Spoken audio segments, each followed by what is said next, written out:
Bonjour à tous, vous écoutez la 61e vidéo rivarolienne, celle de juillet 2024, juillet étant le mois du très précieux sang. Ici Florian Rouanet, je suis en présence du directeur de publication de Rivarol, Monsieur Jérôme Bourbon. Bonjour à vous. Bonsoir Florian, bonsoir à tous. Et également de notre ami Vincent Renoir. Bonjour à vous, Monsieur Renoir. Bonjour Florian, bonjour à tous les spectateurs. Nous sommes venus avec divers sujets, mais nous allons commencer par le principal, une rétrospective sur les élections législatives. Et pour commencer, Monsieur Bourbon, que pouvez-vous nous dire des leçons à tirer de ces résultats? La dernière vidéo que nous avions faite ensemble, il y a environ un mois, qui était au lendemain des élections européennes, eh bien, ce qu'on peut dire, c'est que beaucoup de choses s'est passé depuis, puisque on a eu un premier tour des législatives qui a semblé confirmer les leçons des européennes, avec un Rassemblement national qui était largement en tête, 5 points d'avance, je le rappelle, sur la gauche. En gros, le Front national et ses maigres alliés ciotistes, 33% des suffrages exprimés, la gauche environ 28%, et le camp dit macroniste, le camp présidentiel, autour de 20%.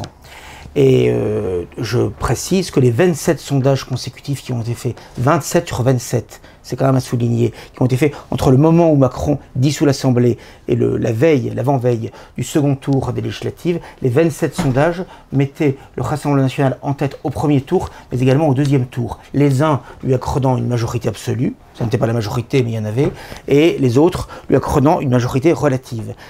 Or, qu'a-t-on constaté? Au premier tour, donc je l'ai dit, le Front national, le Rassemblement national, pardon, arrive en tête, et au second tour, ce qui est quand même assez stupéfiant dans l'histoire électorale française, c'est qu'on a eu une inversion des résultats. C'est-à-dire que les premiers sont retrouvés derniers, un peu comme dans la parabole de l'Évangile, si j'ose dire.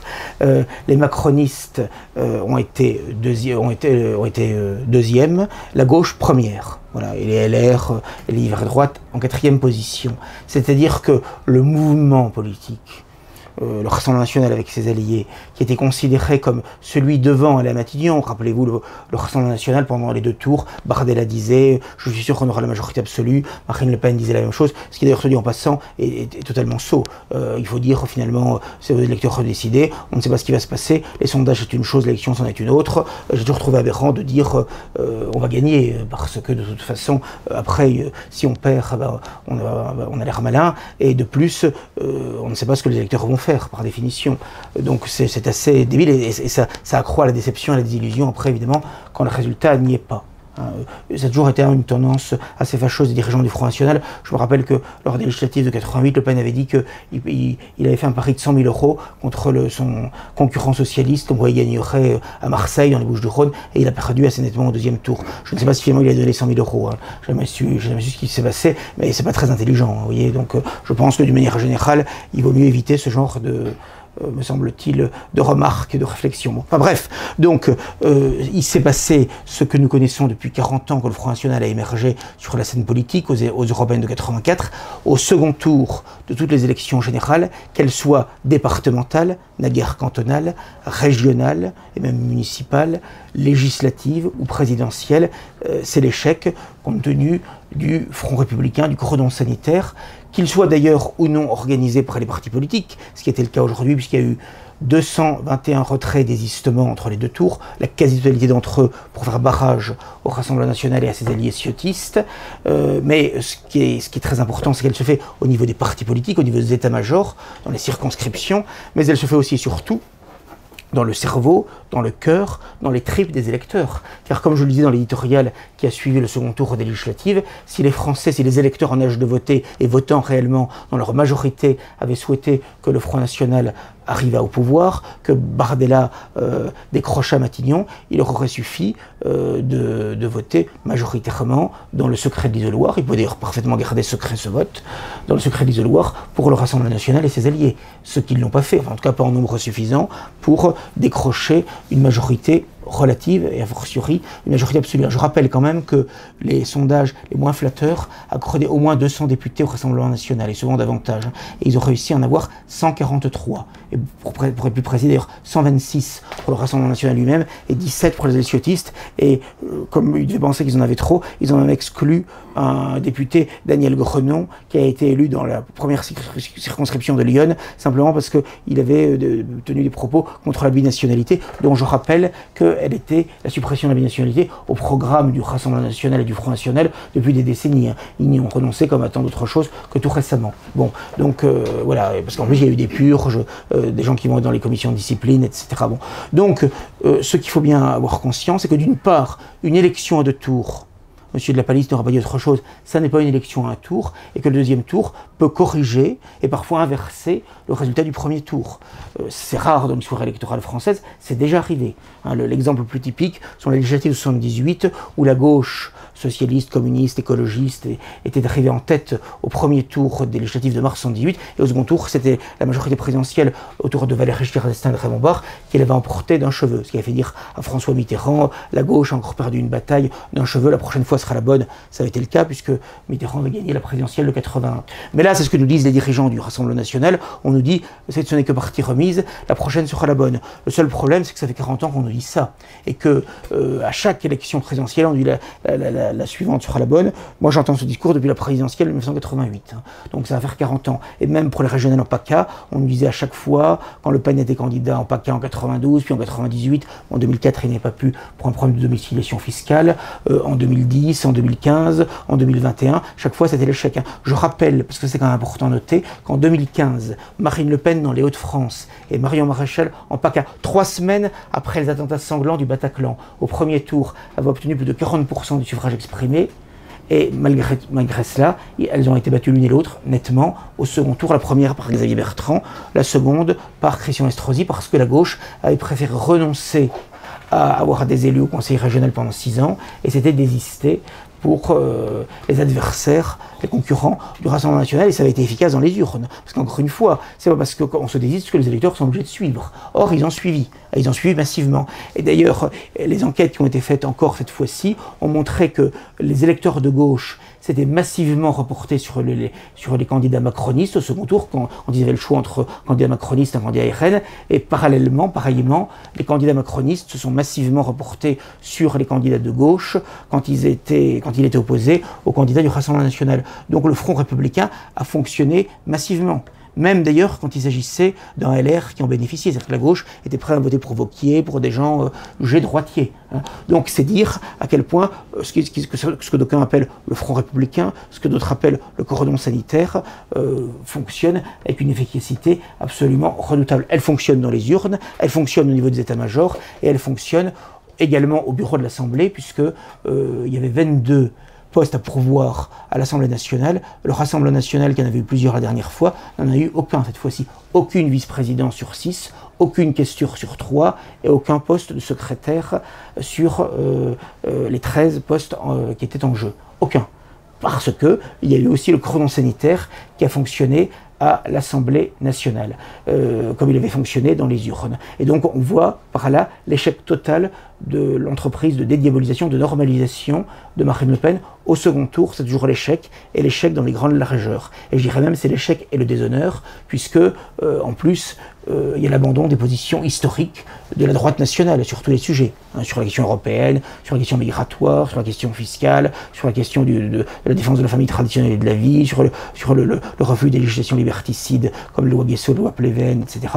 Donc on voit très bien que c'est la défaite et le déshonneur. Alors qu'à gauche, lorsqu'on met en cause certains de leurs candidats jugés sulfureux radicaux, comme l'antifa Raphaël Arnaud, élu député de la première circonscription du Vaucluse, dirigeant de la Jeune Garde, antifasciste de choc, eh bien eux, toute la gauche l'a soutenu. Et il a d'ailleurs été élu. Alors qu'il suffit qu'un candidat du Rassemblement national fasse une déclaration jugée maladroite ou excessive, etc. Là, un candidat alsacien, Laurent Gnedig, a été exclu du groupe du conseil régional RN du Grand Est parce qu'il avait simplement dit que selon lui, la déclaration de Jean-Marie Le Pen sur le détail en 1987 n'était pas antisémite. Selon lui, que Le Pen n'était pas antisémite. Je rappelle que Bardella avait dit la même chose. Le Pen n'est pas antisémite en novembre dernier, et que comme ça a suscité un orvaré médiatique, il s'est couché totalement, et 24 heures après, il a dit, je cite, Jean-Marie Le Pen s'est évidemment enfermé dans l'antisémitisme. Hein. Il disait le contraire à 24 heures d'écart de ce qu'il avait dit. Hein. C'est sûr que ce ne sont pas des hommes d'État. Comment imaginer que des gens qui sont soumis à la bien-pensance politico-médiatique de manière aussi servile pourraient résister aux pressions encore plus fortes qui s'exerceraient s'ils étaient aux responsabilités. Hein. C'est évident quand on y réfléchit. Il y a pas beaucoup de panache. Oui. Voilà, c'est pourquoi les gens qui mettent leur espoir là-dedans s'illusionnent, se leurrent totalement. Donc en effet, donc, le statu quo a été conservé, c'était un peu l'effet recherché et il a été maintenu. Donc cher Vincent Renoir, que pouvez-vous nous en dire de cette efficacité du Front républicain dont vient de parler Jérôme Bourbon? Bien oui, moi j'avais prévu que le Front républicain fonctionnerait, puisque je m'intéresse à ce Front républicain depuis 1991, hein, ça a été la date de mon premier article. Ça ne nous rajeunit pas. Ça ne nous rajeunit pas, en effet. 33 ans. 33 ans, voilà, ça a été mon premier article où je disais, faites très attention, à cause de la chape de plomb de l'histoire, écrite par les vainqueurs, la droite nationale ne peut pas arriver au pouvoir. Alors, on l'avait constaté en 2002, lorsque Jean-Marie Le Pen avait profité de l'effondrement du candidat Jospin pour se hisser au deuxième tour des élections présidentielles. On avait vu un Front républicain se mettre en place dès le 21 avril au soir, c'est-à-dire dès la proclamation des résultats. Il y avait eu des sondages sortis, pas des urnes, mais je veux dire sortis des résultats, qui déjà donnaient Jacques Chirac entre 77 et 80% des voix au deuxième tour. Et c'est exactement ce qui s'est passé cette fois-ci. Le patron de Odoxa, je crois, a été interrogé plus tard par des journalistes et il a dit que dès le 30 juin au soir, ils avaient noté qu'un vote de barrage se mettait en place. Donc quand on dit que le RN a chuté, n'a pas transformé l'essai parce qu'il a fait une mauvaise campagne de l'entre-deux tours, c'est entièrement faux. Dès le soir du premier tour, le barrage se mettait en place. Alors moi je l'avais annoncé dans une vidéo, mais pour ne pas être critiqué, qu'on me dise oui, vous êtes un oiseau de mauvais augure, vous désespérez les gens, j'avais dit, je pense que le Front républicain va marcher, mais je n'en suis pas sûr. J'en étais à 95 à 95% sûr, hein. Mais voilà, bon, j'avais pas osé trop m'avancer. Mais pourquoi ce Front républicain a-t-il fonctionné? Mais parce que globalement, dans leur majorité, les Français sont viscéralement antifascistes. Ils ne veulent pas d'une idéologie d'ordre. Ils la refusent totalement. Ils sont accrochés à leurs libertés individuelles. Or, ils estiment que ces libertés individuelles sont protégées par la République et la démocratie, donc en un mot par le système actuel. Alors c'est sacré d'ailleurs. Hein. Oui, oui, bien sûr. Alors, regarde, théologie politique. tu as tout à fait raison, il y a une théologie politique, et lorsque les Femen, par exemple, se montrent en réplique de la Sainte Vierge avec marqué « l'IVG c'est sacré », je veux dire, elles ne font qu'exprimer, en fait, une opinion. Alors elles l'expriment vraiment de façon provocante, mais elles ne font qu'exprimer une opinion générale. Donc les Français sont profondément antifascistes. Pourquoi? Parce qu'ils sont individualistes, ils sont hédonistes. Pour eux, la vie n'ayant pas de sens, c'est-à-dire on est un peu par hasard et quand on va mourir, eh bien on va sombrer dans le néant éternel, eh bien il faut en profiter. Et le fascisme, j'inclus dedans tout ce qui est droite nationale, si vous voulez, c'est une idéologie de l'effort. C'est l'idéologie de le bien commun passe avant les intérêts particuliers. Et ça, les Français ne veulent pas l'entendre. Ça leur est insupportable. Il faut voir comment ils montent au créneau dès qu'ils sentent que le moindre acquis social est menacé. C'est une opération survie pour eux, on dirait. Je suis tout à fait d'accord, c'est une opération survie. Ils sont en perpétuelle alerte en disant attention, et donc le RN, le Rassemblement National, est présenté comme fascisant. Ça suffit. Je vous rappelle qu'en 2002, Vincent Lindon avait dit il faut voter désormais sans réfléchir. Donc dans l'entre-deux tours des élections présidentielles de 2002, lorsque Jean-Marie Le Pen était opposé à Jacques Chirac. Vincent Lindon avait dit « Il faut désormais voter sans réfléchir, animé par un réflexe pavlovien ». si Le Pen était opposé à Tartemuche, il faudrait voter Tartemuche. On a vu la même chose. Et comme a dit M. Bourbon avec raison, on a vu la gauche voter pour des gens de droite. Comment ? Monsieur le directeur. Monsieur le directeur. On on a vu même l'ultra-gauche voter pour Elisabeth Borne, à Vire. Ça montre à quel point il y a ce rejet.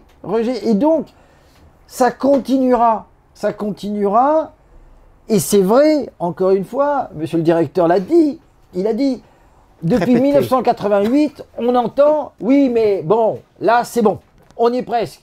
Je vous rappelle Bruno Maigret disant en avril 1989, avant avril 1991, pardonnez-moi, avant la fin de la décennie, nous serons au pouvoir. Il avait confiance. Et on n'a pas cessé, en tant qu'ancien militant maintenant, je n'ai pas cessé d'entendre ce discours. Et d'essuyer défaite sur défaite. Et je voulais préciser, pour corroborer ce qui vient d'être dit, que si on regarde les choses dans le détail, on s'aperçoit que plus on avance dans le temps, dans la semaine, pour la présidentielle c'est 15 jours, plus on avance dans l'entre-deux tours, plus l'écart se creuse dans les sondages entre le Rassemblement National, le Front National hier, et ses opposants. Et que même les électeurs sont toujours plus sévères encore dans les urnes. C'est-à-dire l'écart est encore plus important. Et ça, vous pouvez le vérifier. On peut le voir à la présidentielle de 2002, où les sondages les plus mauvais pour Le Pen lui accordaient 20%, les meilleurs lui donnaient entre 23 et 25, et à l'arrivée, il y a eu 17,79 contre 82,21. Donc c'est-à-dire que les électeurs ont été encore plus sévères, si j'ose dire, vis-à-vis du Front National et de son représentant, que les sondeurs.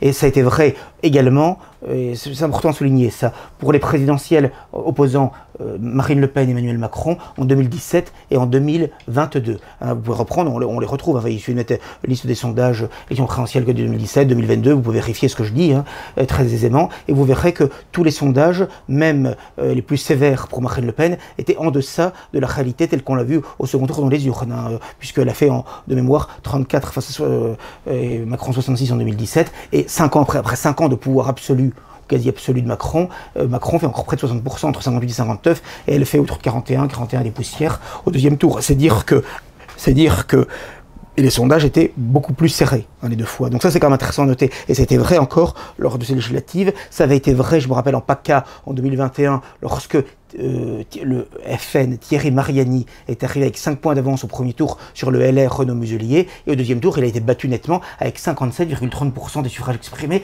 Et les sondages de l'entre-deux tours lui accordaient un score à Muselier moins important que ce qu'il a fait. Il a fait beaucoup plus. Donc ça veut dire que l'antifascisme dans les urnes, il fonctionne considérablement. Alors c'est à la fois l'antifascisme, l'argent insu évidemment, et c'est aussi, mais tout est lié finalement, la peur du saut dans l'inconnu, du saut dans le vide. Et ça, je pense que ça joue beaucoup. Et comme on l'a souvent dit avec Vincent Renoir, Vincent l'a dit, je l'ai souvent dit dans des éditoriaux encore récemment et tout ça, et donc au risque de nous répéter, je crois qu'il faut quand même le dire, mais c'est quand même très important, il est évident que le Rassemblement National, ou tout mouvement d'ailleurs de droite populiste nationale, quoi qu'on pense par ailleurs du Rassemblement National, qui est vraiment plus que du Canada de Rail, enfin la question n'est pas là aujourd'hui. D'ailleurs, si c'était pour dire que même quand on normalise et qu'on dit dédiabolise à mort, ça suffit jamais finalement. Bon. Mais ce qui est intéressant quand même à noter, c'est que tant qu'une majorité absolue d'électeurs en âge de voter, votant réellement, ne considère pas qu'il n'a plus rien à perdre, il n'y a pas de victoire possible dans un scrutin majoritaire à deux tours, il faut faire 50% plus une voix. Tant que les supermarchés seront pleins, tant que les stations d'essence seront pleines, tant que les gens seront fournis en gaz, en électricité, que les en abonnement Internet. En abonnement Internet, absolument, c'est important, en téléphone portable, en Netflix, que les allocations, les salaires, les pensions, fussent-ils modestes, seront régulièrement servis aux gens, eh bien, il n'y a pas de révolution possible, pas même une révolution aussi, comment dirais-je, pâle, si j'ose dire, qu'une aussi limitée, aseptisée qu'une victoire du Rassemblement National. C'est évident. Ça, il faut en avoir conscience. Une instabilité, en fait, de le soutenir. Il faut en avoir conscience. C'est la raison pour laquelle si vous voulez, on recule sans cesse les choses. Effectivement, j'étais moi aussi abonné à l'époque à une revue qui n'existe plus aujourd'hui, qui est Français d'abord, qui s'appelait d'ailleurs avant La Lettre de Jean-Marie Le Pen. Et effectivement, on avait ce genre de discours. Et Bruno Maigret portait ça. Il l'a porté lorsqu'il était délégué général du Front National de 1988 jusqu'à la scission 98, mais il l'a porté après au MNR. Et je me rappelle très bien, moi, au MNR, ce qui est encore plus fort, parce que quand on pensait qu'un mouvement uni, qui déjà ne pouvait pas gagner, avec un mouvement séparé en deux, pouvait gagner encore plus facilement, c'était un non-sens. Mais il y avait quand même des militants très sincères qui le disaient. Et je me rappelle, Marianne, le magazine Marianne, ou l'événement de jeudi, je ne sais plus, à l'époque, eh bien, avait interviewé des gens congressistes au congrès de Marianne, congrès fondateur du MNR en janvier 1999. Et je me rappelle très bien que ces militants nationaux disaient, avec Maigret, je cite, avec Maigret, dans 2 ans on est au pouvoir. Voilà. Et il y a aussi des affiches, Maigret, l'autoroute pour vos idées. Bon, l'autoroute s'est transformée en impasse, les dettes se sont accumulées. Voilà, bon, au lieu de faire 30%, ils ont fait 0,3% quelques années plus tard. Voilà. Mais c'est dire, si vous voulez, à quel point l'électoralisme, c'est une illusion, quoi, pour la droite nationale, depuis finalement la libération, depuis le tribunal de Nuremberg, et a fortiori avec tout ce qu'on apprend aux élèves à l'école, dans les médias, sur la religion de la Shoah, sur l'Holocauste, sur le fascisme, même au-delà de ça, même sur les rois qui ont fait la France. Hein. On présente la monarchie française comme un temps obscurantiste, totalitaire, où il n'y a plus aucune liberté, etc. Et c'est ancré dans le cerveau des gens depuis 200 ans de République. Alors ça a été réactivé, renforcé évidemment par Nuremberg, par la victoire sur les puissances de l'Axe, c'est évident, mais même déjà avant, il y avait ça. Et donc, a fortiori, c'est évidemment pire aujourd'hui. Donc qu'est-ce que vous voulez faire face à cela Oui, et c'est très intéressant parce que j'ai étudié avec assez de profondeur l'histoire de Vichy. Mais je l'ai étudié par la petite lorgnette, en gros. Pas par tout ce qui était la diplomatie de Vichy, pour peu qu'il y ait une diplomatie, mais il y en avait une. Et c'est affolant de voir comme déjà la France était gangrénée. Sous l'occupation, il y a eu vraiment 2 choses énormes, c'était le marché noir. Il y avait vraiment un marché noir généralisé. Je veux dire, et c'était pas un marché noir pour survivre. Que l'on voit dans la traversée de Paris, notamment. C'était un marché noir pour s'enrichir. Et de Funès. Et par exemple, à Noël 42, je crois, ou Noël 43, il y avait tellement de dindes au marché noir que les prix se sont effondrés. Les prix du marché noir étaient cette fois beaucoup plus faibles que les prix du marché officiel. Et il y avait une deuxième chose qui était terrible, c'était les bals clandestins. Partout, il y avait des bals clandestins. Et s'il y avait autant de bals clandestins, puisque j'ai même cité des anecdotes, à un moment, il y avait tellement de gens dans un bal clandestin qui se déroulait dans une grange que le plancher s'est effondré. Dans un autre village, ils avaient piqué les cierges de l'église pour éclairer le bal clandestin. Il y avait même... C'était pas si clandestin, on donné. Mais non, et justement, Paris Soir avait fait un article que j'ai cité, où il disait qu'en fait, que la police était complice. La police fermait les yeux en disant eh ben, il faut bien que ces jeunes ils s'amusent. C'est-à-dire qu'il y avait, quand vous regardez bien l'occupation, que vous ne vous contentez pas des images d'Épinal, etc., vous voyez que le peuple français n'attendait qu'une chose, c'était les anglo-américains avec leur jazz, leur chewing-gum et tout cela. Voilà ce qu'ils attendaient. Et c'est pour ça que les anglo-américains ont pu bombarder la France en tant que Normand d'adoption, j'en sais quelque chose. Ils ont pu bombarder, ils ont pu faire des dizaines de milliers de morts. Ça a été complètement pardonné en une semaine. Ça a été voilà, en 2 jours. Et quand aujourd'hui vous allez à Caen, par exemple, au cimetière des 4 Nations, où on a enterré plein de familles entières des bombardements, vous avez des alignements de tombes qui sont complètement à l'abandon. Tout le monde s'en moque. Cette mémoire, tout le monde s'en moque. Et en effet, c'est la mémoire de la Shoah et la mémoire de tout cela pour dire le fascisme. On sait où ça a mené, donc surtout ne votons pas, même Jordan Bardella. C'est vous dire à quel point on est dans l'antifascisme. Oui, c'est pour ça qu'on dit souvent aussi avec Vincent, c'est que je crois qu'il faut quand même relativiser la distinction maurassienne entre le pays réel et le pays illégal. À supposer qu'elle a eu une certaine vérité, encore ce sera discuté autrefois, sans doute un peu plus à l'époque, peut-être, et encore ce serait quand même nuancé. Oui. Mais en tout cas, aujourd'hui, il est évident que c'est une distinction qui ne vaut plus ou quasiment plus. Parce qu'encore une fois, je le répète, et je crois vraiment que c'est un argument, me semble-t-il, auquel il faut réfléchir. Dans le secret de l'isoloir, Loire, la personne peut faire ce qu'elle veut. Elle est même pas obligée de rendre public son vote à qui que ce soit. Elle peut le garder secret. Elle est libre de faire ce qu'elle veut. Hein. Elle est libre, personne ne la voit, sinon Dieu seul, mais la plupart des gens ne croient pas en Dieu aujourd'hui. Bon. Par conséquent, rien en soi ne devrait être de nature, si elle souhaitait voter pour le mouvement présidé par Jordan Bardella, rien ne l'empêchait de le lui faire. Même aucune loi en France ne lui interdit, c'est un parti légal, le bulletin était à disposition tant dans le bureau de vote des mairies que reçu dans sa boîte aux lettres avec les autres bulletins de vote, par conséquent, les autres professions de foi, par conséquent c'est tout à fait possible. Donc ça veut bien dire qu'il y a une majorité, alors pas tous bien sûr, mais ça veut dire qu'il y a quand même une majorité absolue des électeurs qu'on peut évaluer aujourd'hui autour de 60%, plus ou moins 60%. Oui, 2 tiers environ. Voilà, oui, entre 60 et 65%, quoi, oui. disons. En gros, ça va entre 3/5 et 2 tiers, quoi, en fonction des situations, etc. Mais vous aurez toujours quand même près de 3/5 des gens. D'ailleurs, on l'a encore vu en 2022. Macron, aussi détesté fut-il, je rappelle quand même que 2022, c'est quand même après l'épisode des Gilets jaunes, c'est après beaucoup d'épisodes quand même qui l'ont mis en cause, où il détestait dans les sondages, la crise sanitaire, etc. Donc des choses quand même assez massives. Bon, eh bien, il réunit quand même au second tour, avec une participation quand même forte, il réunit quand même près de 60% des suffrages exprimés. Bon, voilà, donc c'est quand même considérable quand on y réfléchit. Bon, et il ne se représentera pas en 2027 puisque la Constitution ne lui permet pas, mais je pense que s'il se représentait face à Marine Le Pen ou Bardella, il aura encore de très fortes chances de l'emporter. Hein. Peut-être un peu moins largement, mais il l'emporterait très probablement. Parce qu'encore une fois, même les sondages avant, ça ne veut pas dire grand-chose. Ce qui compte, c'est au moment M, si j'ose dire. Et surtout, il faut penser après une quinzaine où il y aura vraiment une mobilisation énorme qui a été faite. Mais il est vrai qu'elle s'était déjà faite dans les têtes dès le soir du 30 juin, et ça a été encore renforcé, évidemment, pendant toute la semaine de l'entre-deux-tours, où la presse de gauche et autres, a fait son travail, si j'ose dire. Son travail consistant à diaboliser le Rassemblement national. Donc ça a encore renforcé dans la tête des gens l'idée qu'il fallait lui faire barrage, c'est évident ça. Et c'est la raison pour laquelle, quand on regarde bien, alors que finalement il est arrivé largement en tête au premier tour, il est quand même bloqué au deuxième tour. Je rappelle qu'au premier tour, il est arrivé en... Écoute-toi, ça traduit bien. Note-le, ouais.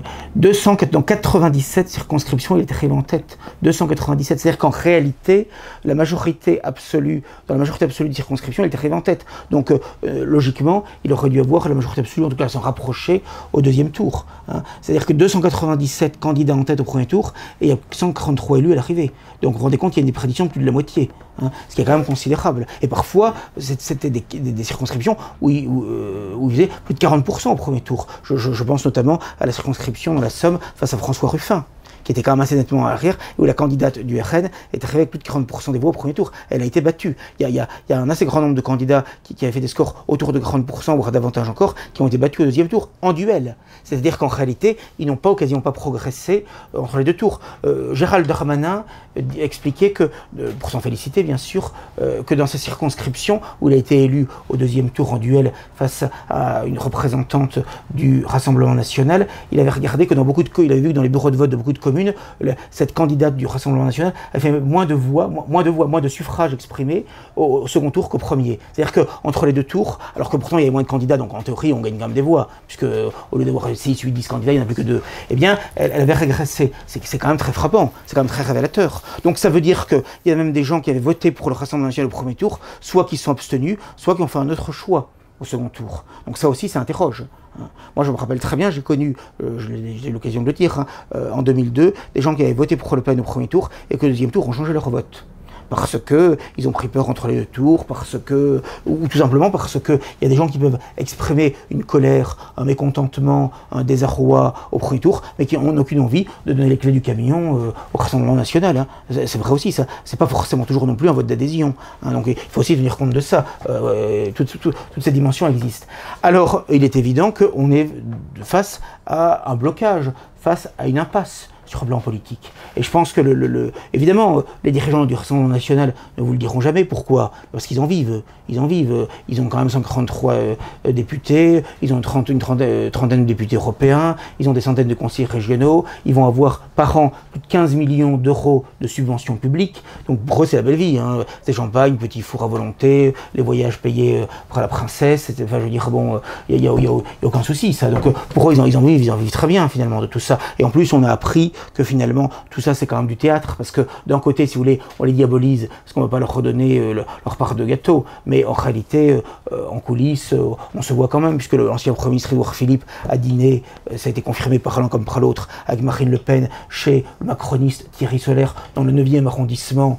Il a un appartement luxueux près de Pigalle, ce qui est logique près de Pigalle, puisque ce sont somme toute des prostituées, les politiciens. Donc je veux dire, symboliquement, je trouve que c'est très fort. Dans Bon, l'environnement. et voilà, et on a su que Bardella, chez ce même Thierry Solaire, conseiller très proche de Macron, avait dîné donc avec le ministre macroniste de la Défense, Sébastien Lecornu, quelques jours après la dissolution. C'est-à-dire là, tout récemment, il y a quelques semaines. Bon, donc on voit très bien qu'en réalité, tout ça c'est aussi, c'est-à-dire c'est une mascarade, c'est une montalonnade. Mais d'un côté, au moment des élections, les diaboliser, parce qu'eux, ils ont envie de rester au pouvoir, de garder leur siège, de garder leurs prébendes, de garder leurs élus. Donc bon, on peut les accepter dans l'opposition, mais on n'a pas envie qu'ils arrivent au pouvoir. C'est évident. Bon, voilà. Mais il est évident que quelqu'un comme Macron ou d'autres, eux, ils n'ont pas peur du Rassemblement national et de Marine Le Pen. Ils savent que de toute façon, ça ne changera rien. Hein. Mais au niveau des électeurs, au niveau des Français, c'est sûr que toute cette propagande, elle fonctionne. Hein, elle fonctionne de manière extrêmement efficace et elle réflexe, pour reprendre l'expression utilisée par Vincent Lindon, de manière pavlovienne. C'est-à-dire que c'est un réflexe pavlovien, c'est presque fait sans réfléchir. Voilà. Et moi je dois dire, et là je voudrais dire un mot un peu polémique quand même, peut-être pour clore ce sujet, sauf si mes interlocuteurs ont d'autres choses à ajouter, mais en réalité, moi ce qui me frappe dans cette élection, c'est pas tellement le résultat. Ce que je trouve le plus désolant, c'est le taux de participation. C'est qu'il y a encore 70% des gens qui participent à cette mascarade et qui sont contents d'y aller. Moi, j'ai été dans les terrasses de café, les restaurants, les transports en commun, dans les jours et les semaines qu'on précédait les élections, j'en ai parlé que de ça. On parlait même pas du championnat d'Europe de football, on en parlait beaucoup, des Jeux Olympiques et l'arrivée, ou d'autres activités sportives, ou de loisirs, ou de voyages ou autres. Tout est centré sur la dissolution, sur les élections, sur les partis, sur le RN, sur tout ça. C'est hallucinant. Hein, bon. Et j'ai vu, moi, dans la commune où j'habite, le jour des élections, devant la mairie, des gens faire plusieurs fois de le tour avec la voiture, ils n'avaient pas trouvé une place pour se garer, mais ils ne se lassaient pas, ils continuaient quand même. On voyait à Paris et ailleurs dans des grandes villes, des gens faire pendant des dizaines de minutes, peut-être même parfois plusieurs heures, la queue pour aller déposer leur petit bulletin consciencieusement dans l'urne de verre. Quoi. Je veux dire, c'est hallucinant. Alors qu'on voit finalement que rien ne change dans les mêmes premiers ministres, le même président de la Commission européenne, le même président de l'Assemblée nationale, rien ne change, on croit la même, on recommence. Voilà, c'est une mascarade totale et les gens continuent quand même. Je suis sûr qu'en 2027, sera pareil, en 2032, voilà. Et vous avez des youtubeurs, vous avez des gens qui vivent de ça, qui monétisent leur contenu, donc ils nous disent en 2027 on peut gagner, comme ils l'avaient dit en 2022, en 2032, je vais pas donner de nom parce que je vais être charitable ce soir et que j'ai pas envie de me promener accessoirement avec un gilet pare-balles, mais il est évident que regardez dans la dissidence, dans ce qu'on appelle la droite nationale, la droite radicale, l'extrême droite, les identitaires, etc. Je n'ai aucun nom, mais regardez les youtubeurs, les influenceurs, voilà, on va vous dire Marine Le Pen, avant vous disiez Zemmour, maintenant on vous le dit un peu moins, puisque Reconquête a fait 0,75% de suffrages exprimés aux législatives, au premier tour des législatives, c'est-à-dire le score qu'avait fait Jean-Marie Le Pen à la présidentielle de 74, 50 ans avant. Bon, voilà. Mais en l'occurrence, beaucoup de gens voyaient Zemmour même président à un moment donné, à un second tour. Bon, et Marine Le Pen, j'ai vu dans les meetings, les gens agitaient frénétiquement des petits drapeaux en 2012, en 2017, en 2022, ça recommencera en 2027, c'est sans fin, quoi. C'est désespérant. Moi, je veux dire que je l'ai fait pour Jean-Marie Le Pen dans les 80-90, au bout d'un moment, j'ai quand même compris. Hein. Et même lui, je pense qu'il avait compris, puisque en privé, il nous disait à un moment donné, de toute façon, c'est comme pour le maréchal Pétain, tant qu'il y aura des prébendes, tant qu'il y aura un intérêt à être au pouvoir, on ne laissera jamais le pouvoir. De toute façon, on ne le laisserait que quand c'est trop tard, que c'est fini, que pour pouvoir nous juger 5 ans après, hein, pour le maréchal Pétain, on donne le bébé quand c'est trop tard, etc., qu'il n'y a plus grand chose à faire. Bon, voilà. Hein, il disait, c'est le destin, malheureusement, de la droite nationale en France et en Europe. C'était pas mal vu, d'ailleurs. Voilà. Mais c'est tout. D'ailleurs, Le Pen ne se fait pas d'illusions parce que, et là, je raconte une petite anecdote pour que les auditeurs qui nous écoutent, comme on a un peu pour leur argent, allez, parce que bon, voilà. Eh bien, en l'occurrence, vous savez que pour les 50 ans du Front National, en octobre 2012, Le Pen a fait un petit repas avec Maigret, avec Gollnisch, c'était quelques-uns, à un restaurant près de l'Assemblée nationale, bon, où d'ailleurs il est sorti malade comme un chien, après, peu importe. Voilà. Mais il a dit à Maigret, avant de le quitter, il a dit, je cite, c'est foutu, je l'ai toujours su. c'est foutu, je l'ai toujours su. Vous avez entendu, politiquement, c'est fini tout ça, c'est évident. Et moi, chaque fois que j'ai entendu Le Pen en privé, il a toujours tenu le même discours. Dans les années 90, j'ai toujours entendu dire ça. Je me rappelle, sur Radio Courtoisie, il avait dit, sur le papier, c'est fichu. Voilà, c'est tout. Et je pense qu'après, bon, il jouait un peu un jeu, bon, peut-être en partie pour devoir, peut-être en partie pour intérêt. Je ne sonde pas les reins et les cœurs, Dieu seul le sait. Mais en tout cas, ce qui est certain, c'est que lui avait compris, pas tout de suite, peut-être pas en 88, mais après le détail, après du rapport crématoire, quand il a vu ses fronts républicains, etc., il avait compris. Et plus encore en 2002, quand il a vu ce qui s'est passé, la quinzaine de l'Aisne, lui avait compris que c'était fini. Oui, d'ailleurs, voilà. Quand j'ai écrit mon livre sur l'échec électoral de Jean-Marie Le Pen et du Front National en 2002, naturellement, le Front National n'a pas du tout soutenu ce livre. Il y a eu un mur du silence. Mais j'ai su par un ami qui travaillait pour le Front National au Parlement européen. Il a rencontré Jean-Marie Le Pen. Et Jean-Marie Le Pen lui-même lui a parlé du livre. Et en lui disant, donc en parlant de moi, il a dit « Ce garçon a tout à fait raison. Il a entièrement raison. » Donc Jean-Marie Le Pen avait parfaitement conscience du poids de la propagande et que ça empêchait tout. Et j'ai une autre anecdote qu'on a vécue ensemble avec Jérôme Bourbon. C'était en 2005, lors des émeutes des banlieues en 2005. Novembre 2005. Voilà. Nous étions allés tous les deux dans un petit restaurant, une petite pizzeria où nous avions l'habitude d'aller pour partager un bon repas. Et c'était une pizzeria qui était souvent pleine. Et ce soir-là, il n'y avait personne, peut-être une table de prise. Et nous avons demandé au patron, que se passe-t-il? Et il a dit, mais les gens ont peur. Les gens ont peur à cause de ces émeutes. Donc à l'heure actuelle, nous ne faisons aucun chiffre d'affaires. Les gens se terrent chez eux. Et on s'était dit, ah, maintenant, dans 2 ans, c'est les élections présidentielles. Il est évident qu'avec ces émeutes, il devrait y avoir une réaction. Mais on n'y croyait pas. D'ailleurs, on dit, il n'y en aura sûrement pas. Et il n'y en a pas eu. Il n'y en a pas eu. La réaction, ça a été Sarkozy au pouvoir. Ça a été Sarkozy au pouvoir. Il avait promis Karcher qu'il n'a pas... Voilà. Mais parce qu'il savait que Sarkozy, face à Le Pen, ce serait light en quelque sorte, ce serait acceptable. Et finalement, ça n'était rien du tout, quoi, forcément. Voilà, c'est ça. Mais c'est très juste, et vous avez employé le mot très juste, c'est le mot peur. Et il faut bien comprendre que la peur, c'est le moteur de l'histoire et le moteur de la plupart des comportements individuels. On a peur du gendarme, on a peur du fisc, on a peur de sa femme. Tiens chérie, cherche pas, c'est moi qui ai mangé le gâteau au chocolat, le pauvre frigo, là j'ai mangé cette nuit là. Non, le gâteau en entier, mais... Oui, les réglisses aussi. Mais, non, mais je veux dire, peur, voilà, peur de sa femme, peur, non mais voilà, sorte de peur du fils, peur de son patron. Peur d'avoir peur. Et peur d'avoir peur, on a peur. Et finalement, quand vous regardez les élections, ça n'est jamais que des peurs. Par exemple, moi, il y a beaucoup de gens qui m'ont dit en 2022 que certains voulaient voter Zemmour, et ils ont voté pour Marine Le Pen, par exemple, parce qu'ils avaient peur que Mélenchon fût au 2e tour face à Macron. Ce que je trouve absurde, parce que de toute façon, Mélenchon, évidemment, aurait perdu face à Macron. Sans doute avec un score assez voisin de ce qu'a fait Marine Le Pen, 40-60, 42-58, bon, il est évident qu'il n'y avait aucune chance face à Macron en 2022, bon, mais l'idée que Mélenchon fut au 2e tour, les effrayait. Moi, c'était pas mon cas, parce que je me disais au moins on aura un débat intéressant, parce que moi c'est un bon orateur, il a une culture politique historique, plutôt que la ménagère Marine Le Pen, complètement incompétente, hein, bon, voilà, parce que à chaque fois c'est Macron qui a gagné avec 10 buts face à 0, 10 buts à 0, hein, je veux dire, dans les 2 cas, je veux dire, voilà, au moins on aurait eu un débat, bon, voilà, sauf que ça n'aurait rien changé, il aurait été élu de toute façon, enfin bon, peu importe, mais je veux dire, c'est la peur, là, la peur, c'était la peur que le Bardella, qui est pourtant, on dirait pourtant un premier communiant, un gendre idéal, bon, même s'il croit ni à Dieu ni à diable, bon, mais enfin, qui n'a pas de profession, pas de femme, pas d'époux, pas de rien du tout, bon, mais enfin, quoi qu'il en soit, ils avaient peur de Bardella. Enfin, quand on voit Bardella, quand on entend, ils avaient peur de Bardella. Ah ouais. Donc ça en dit quand même long, si vous voulez, sur l'état de la société, l'état mental, moral de la société, c'est tout. Et à l'inverse, donc ils avaient peur de ça, voilà, donc sont des peurs finalement. Et à l'inverse, je voyais des gens qui m'ont écrit après le lendemain en disant c'est affreux, Mélenchon va être Premier ministre, bon, ce qui ne sera pas le cas, mais Mélenchon au pouvoir, la gauche au pouvoir, c'est affreux, bon, je dis pas que c'est une partie de plaisir, mais je veux dire, il faut quand même raison garder, faut raison garder, vous voyez, mais ce sont des peurs paniques presque. Et on a l'impression que les gens, ils ne votent pas. Enfin, c'est pas l'impression, c'est une certitude. Ils ne votent pas pour des idéaux, pour des certitudes, pour des convictions, pour une doctrine, pour un idéal.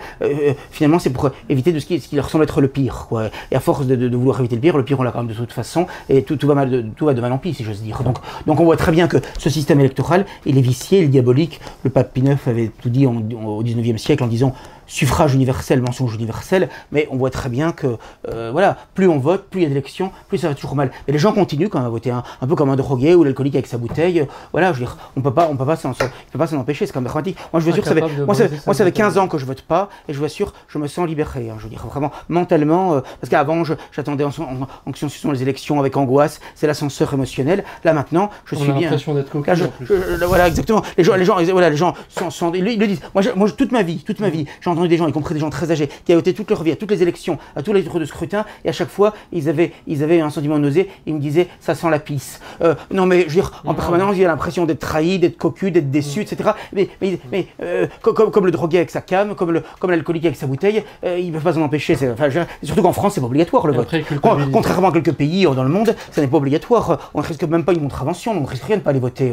Je jure qu'à l'Oxygène, j'ai dîné récemment avec Jean Plantin, des éditions Créveilla, le révisionniste Jean Plantin. Et ben, moi, il m'a dit, et là, il m'a soufflé, il m'a dit, moi, je n'ai jamais voté de ma vie, et non seulement je n'ai jamais voté, mais je me suis jamais inscrit sur les listes électorales. Je ne me suis jamais inscrit sur les listes électorales. Je dis, quel homme merveilleux, et il a tout compris. Je veux dire, quelle lucidité.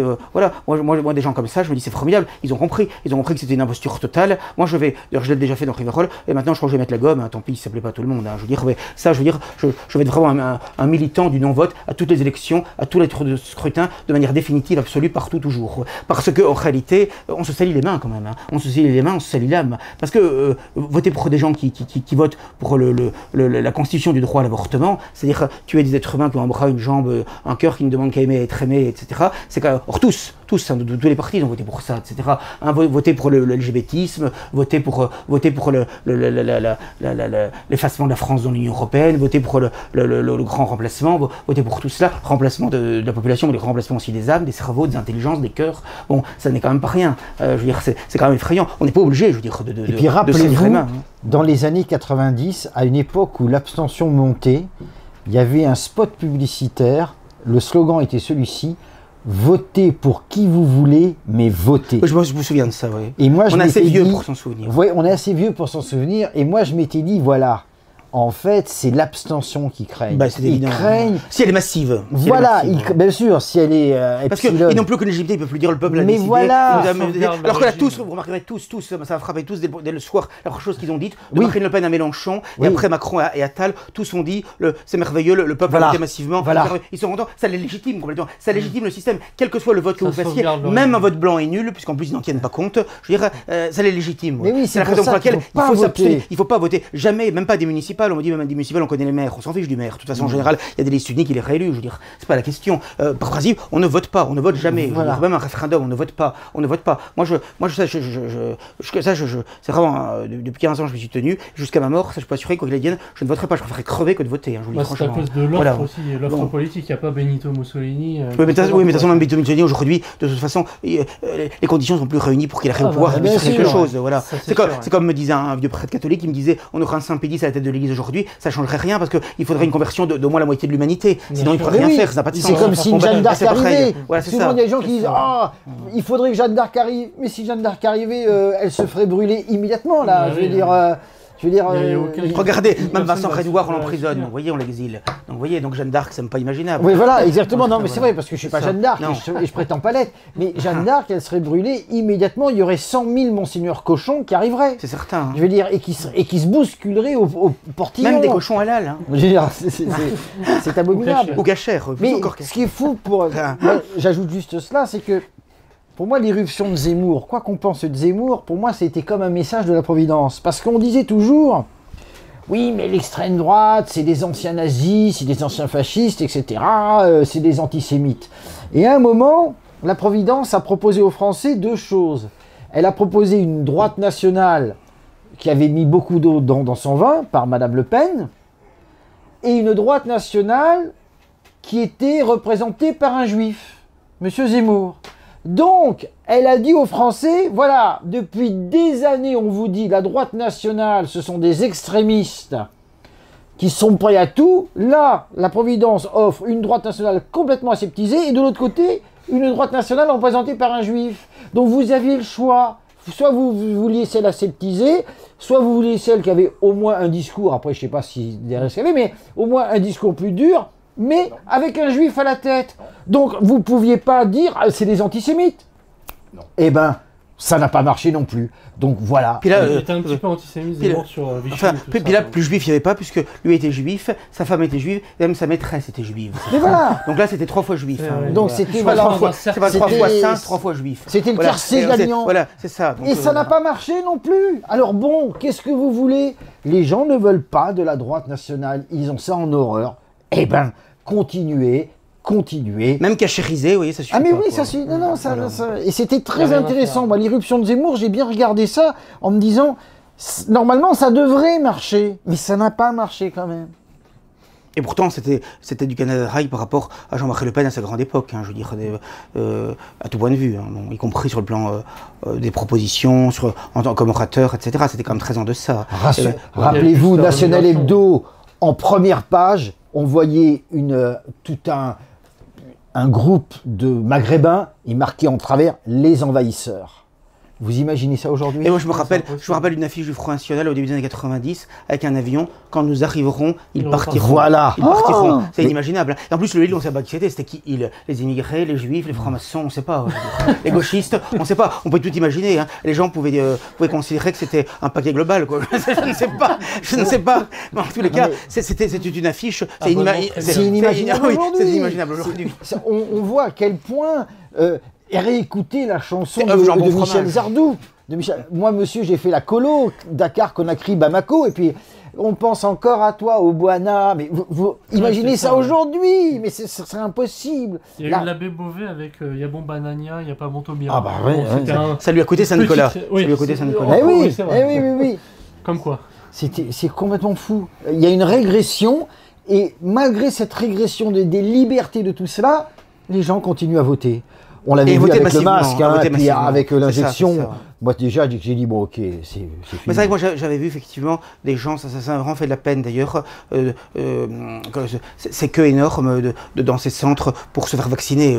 C'était des queues à n'en plus finir. La même chose que les gens qui votent, hein. C'est le même conditionnement psychologique. Hein. C'est la même chose, hein, je veux dire. Et dans tous les cas, c'est la peur. Hein, c'est la peur. Mais c'est la peur. La peur est vraiment le moteur de l'histoire la peur du gendarme qui fait que maintenant les gens sur l'autoroute vont à 110 scrupuleusement et respectent les vitesses de manière vraiment extrêmement enfin je veux dire oui, avec une crainte servile, vraiment c'est impressionnant parce que moi j'ai connu une époque quand j'ai eu le permis, la moyenne sur l'autoroute c'est 150, hein. Il y a des gens qui sont plus loin, Provence vous doublé par quelqu'un qui est à 180 ou 200, on dit tiens il est courageux lui, bon mais globalement la moyenne c'est 150 160, hein. Moi je me rappelle, je veux dire, moi j'ai jamais roulé à moins de 150 160 sur l'autoroute, remarquez aujourd'hui non plus, non je plaisante, on coupera ça, voilà. Non, mais il faut relire la poésie de la servitude volontaire.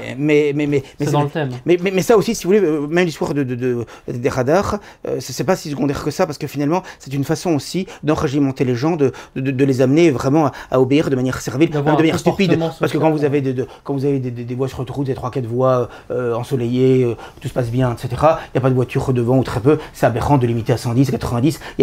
Parfois, c'est vraiment aberrant. Je ne conteste pas le principe de limitation de vitesse dans certains cas, dans des virages, dans des difficultés, dans des routes difficiles. Bon, je comprends très bien. Mais je veux dire, sur l'autoroute, quand vous avez parfois des 70 ou des 90, où il n'y a objectivement aucune raison, il n'y a pas de travaux, il n'y a pas de rétrécissement de chaussée, et c'est très fréquent aujourd'hui. Là, je me dis, il y a quand même une volonté vraiment d'enquiquiner le monde et de l'amener quand même à réduire sa volonté, à le réduire en esclavage. C'est aussi une forme d'esclavage, hein, comme la fiscalité excessive et confiscatoire, sur l'héritage, sur les revenus, sur le travail, sur l'épargne, etc. Bon, mais là, et comme bien sûr toutes les lois qui mettent en cause la liberté de l'esprit, la liberté d'expression, la liberté de recherche, la liberté d'opinion. Hein, moi, je vous dis franchement, les derniers procès auxquels non seulement j'ai assisté, mais où j'étais gravement prévenu, j'ai été frappé de voir que s'agissant du lobby LGBT d'une part et du lobby judéo-sioniste d'autre part, on ne peut plus s'exprimer. Et quand on dit des choses qu'on disait autrefois, même de manière tout à fait pondérée, courtoise, ça passe plus, quoi. Regardez la candidate du FN qui a dit « Je ne suis pas raciste, mon ophtalmo est juif ».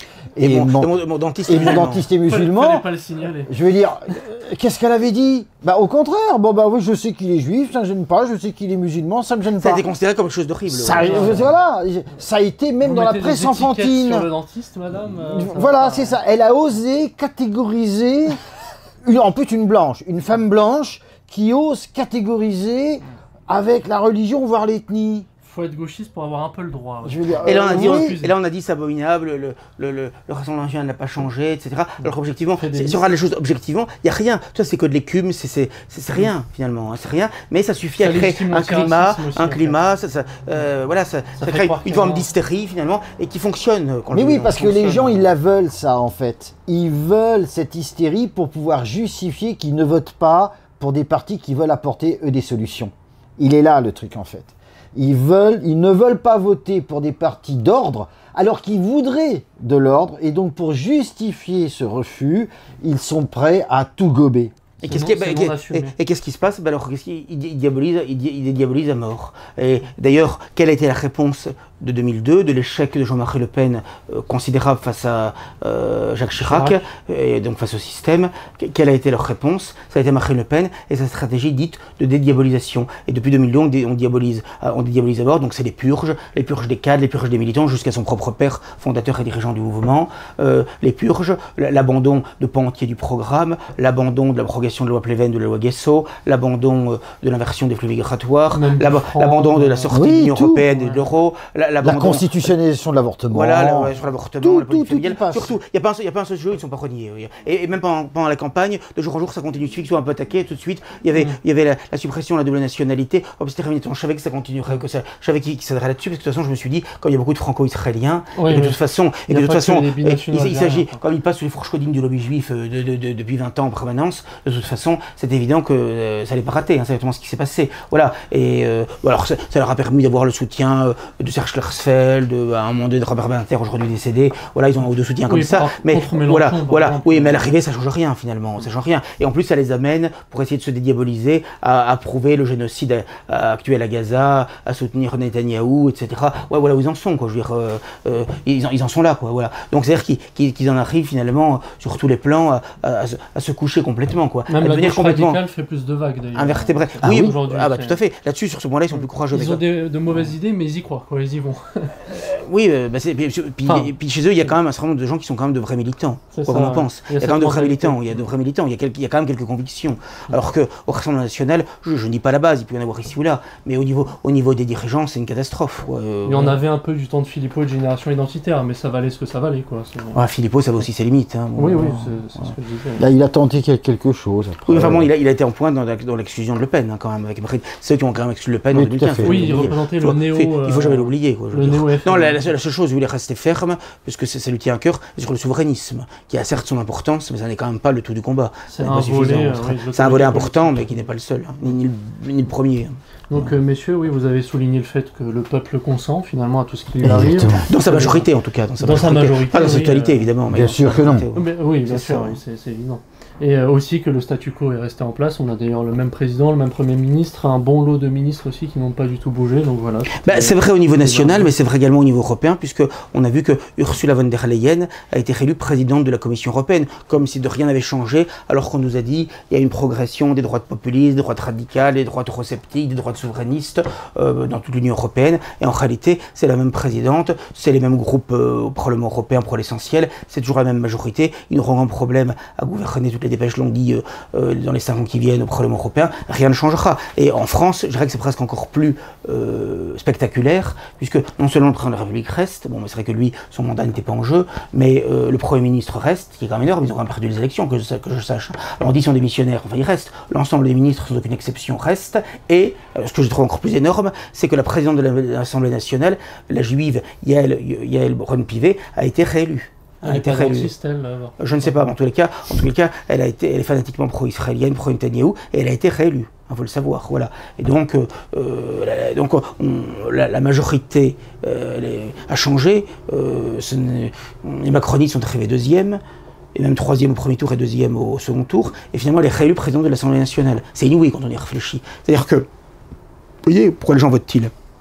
On ne tient aucun compte de ce qu'ils disent. Là, ça me fait, je trouve, avec un cynisme total. Et Macron a dit, là, ces jours-ci, dans une interview télévisée, il a dit de toute façon, bon, pour l'instant, c'est la trêve olympique, c'est la trêve sportive, donc on garde le gouvernement pour l'instant, on verra éventuellement la mi-août ou plus tard, s'ils se mettent d'accord, si on arrive à trouver un gouvernement, une majorité, mais ils s'en fichent. Il faut quand bien même resterait-il plusieurs mois avec ce gouvernement qui n'a aucune légitimité, il pourrait le faire. Je rappelle quand même que le budget, il doit être présenté au Parlement au plus tard le 1er octobre, et examiné par le Conseil d'État au plus tard le 15 septembre. Bon, donc, si ça se trouve, on va se retrouver avec le même gouvernement jusque-là. C'est inouï. Alors que les gens ont voté. C'est-à-dire qu'il s'est précipité à dissoudre l'Assemblée, à organiser des élections au début de l'été, juste avant les vacances, 30 juin et 7 juillet, et maintenant que les élections ont eu lieu, que les résultats sont définitifs, eh bien, il n'en tient aucun compte.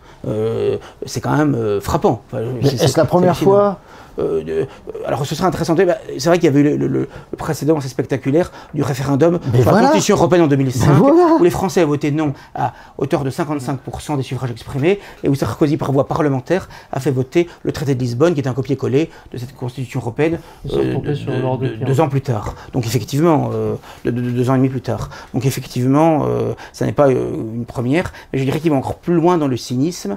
Mais ce qui est terrible, c'est que les gens ils marchent quand même. Mais en fait, la démocratie, c'est bien pour eux, mais quand ça va dans leur sens. C'est ça. Mais ils participent à ça quand ils participent à un jeu télévisé. Mais c'est ça le problème. Oui. C'est ça.